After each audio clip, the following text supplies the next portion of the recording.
यहाँ? तुझे मना किया है ना हमने यहाँ आने से, फिर क्यों आई तू यहाँ? वो मैं पानी लेने आई थी।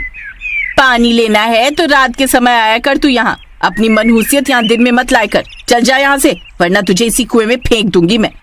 रजनी पानी से भरा घड़ा लेकर वहां से चली जाती है। इसे तो गांव में रहने ही नहीं देना चाहिए। हाँ और नहीं तो क्या। अरे रात को ऐसी अजीब अजीब रोने की आवाजें आती हैं इसके घर से कि रात भर सो नहीं पाते हम लोग। पता नहीं मनहूस कहीं की किसकी याद में रोती रहती है।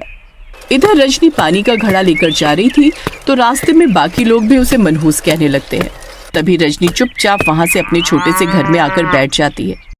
आखिर क्यों मैं ऐसी हूँ? क्यों लोग मुझे मनहूस कहते हैं? रजनी को पूरा गांव मनहूस कहता था। कोई उससे सीधे मुंह बात तक नहीं करता था। रजनी अपने इस घर में अकेली रहती थी। कुछ दिन पहले ही उसके पति की मौत हुई थी।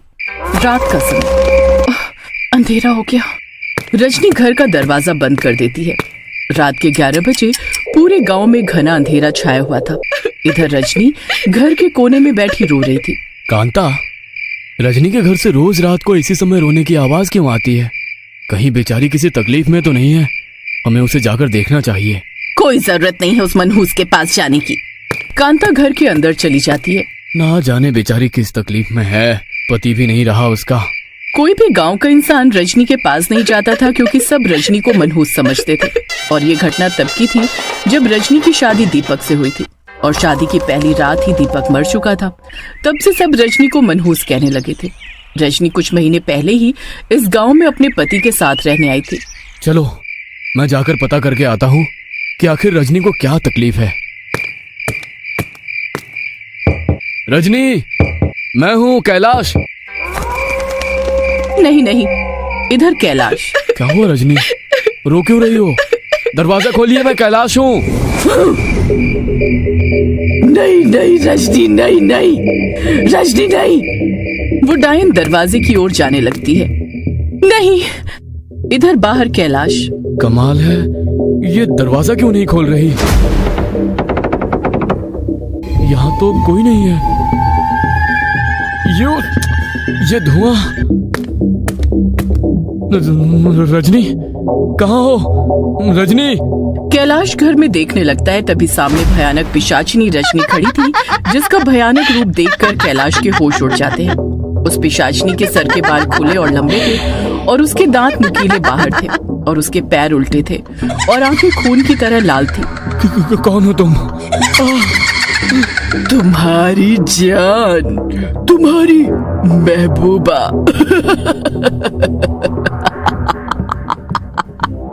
इस पिशाचिनी की भयानक हंसी सुनकर कैलाश के पैर कांपने लगते हैं। ये तो डायन है, भाग यहाँ से। कैलाश जैसे ही भागने लगता है तभी दरवाजा अपने आप बंद हो जाता है। दरवाजा खोलो, कोई है? क्या हुआ? मुझे छोड़कर कहाँ जा रहे हो तुम? आओ हम साथ मिलकर मजे करते हैं ना। दरवाजा खोलो, जोर जोर से चिल्लाने दरवाजा लगता खोलो। है। तभी वो पिशाचिनी कैलाश को उठाकर दीवार पर फेंक देती है। मैं तुझे प्रेम से समझा रही हूँ और तू चिल्लाए जा रहा है। मैं तुम्हारे सामने हाथ जोड़ता हूँ, मुझे यहाँ से जाने दो। तभी वो पिशाचिनी कैलाश को उठाती है और उसकी गर्दन पर अपने नुकीले दांत घुसाकर उसका खून पीने लगती है।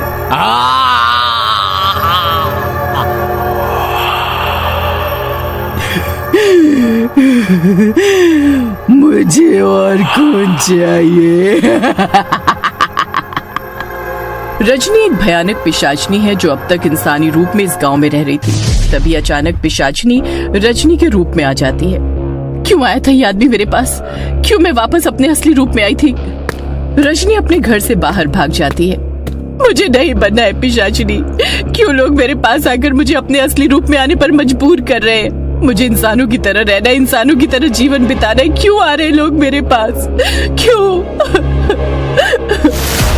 रजनी एक भयानक पिशाचिनी है। उसने अपने असली रूप को एक इंसानी रूप में छुपा कर रखा था। वो अपने असली रूप को लोगों को दिखाना नहीं चाहती थी, ना ही अब वो किसी को मारना चाहती थी। पर जब भी कोई इंसान रात के समय उसके पास आता है तो ये पिशाचिनी अपने असली रूप में आ जाती है। इसलिए ये रोज रात को अपने घर में खुद को कैद करके रोने लगती है। तभी वहाँ एक गोपाल नाम का आदमी सामने से आता है। अरे रजनी, इतनी रात गए यहाँ क्या कर रही हो? क्या हुआ रजनी?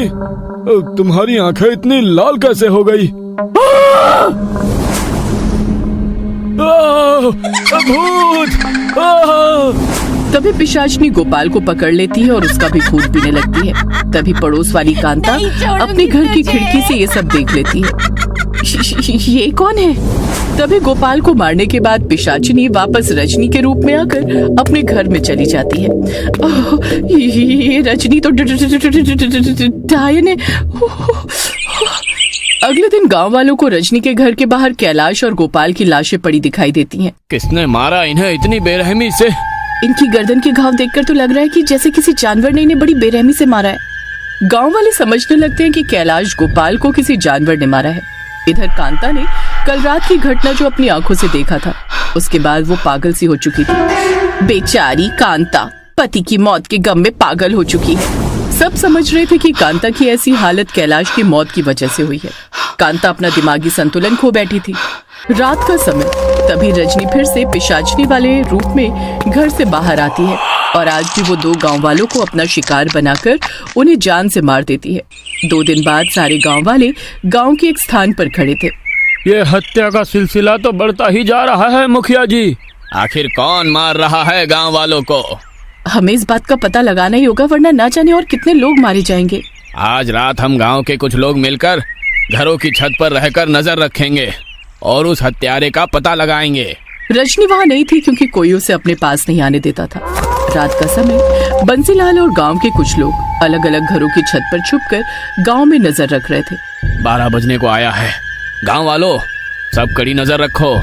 हमें उस हत्यारे को किसी भी हाल में पकड़ना है। थोड़े समय बाद रजनी के घर का दरवाजा अपने आप खुलता है। अरे रजनी के घर का दरवाजा किसने खोला? अरे ये पागल अगर बाहर आ गई ना तो ये भी मारी जाएगी। मैं जाकर इसे बोलता हूँ। बलदेव छत से नीचे जाता है। इधर रजनी अपने घर के बाहर निकलती है। अरे ये रजनी क्यों बाहर आ रही है? रजनी सड़क पर आकर खड़ी हो जाती है। तभी बलदेव उसके पास आता है। ए पागल, चुपचाप अंदर चली जा वरना मारी जाएगी। जा। सब लोग रजनी और बलदेव को देख रहे थे। तभी रजनी भयानक पिशाचनी के रूप में आ जाती है। ये देखकर सबके होश उड़ जाते हैं। अरे ये क्या? तेरी हिम्मत कैसे हुई मेरे सामने आने की? बचाओ।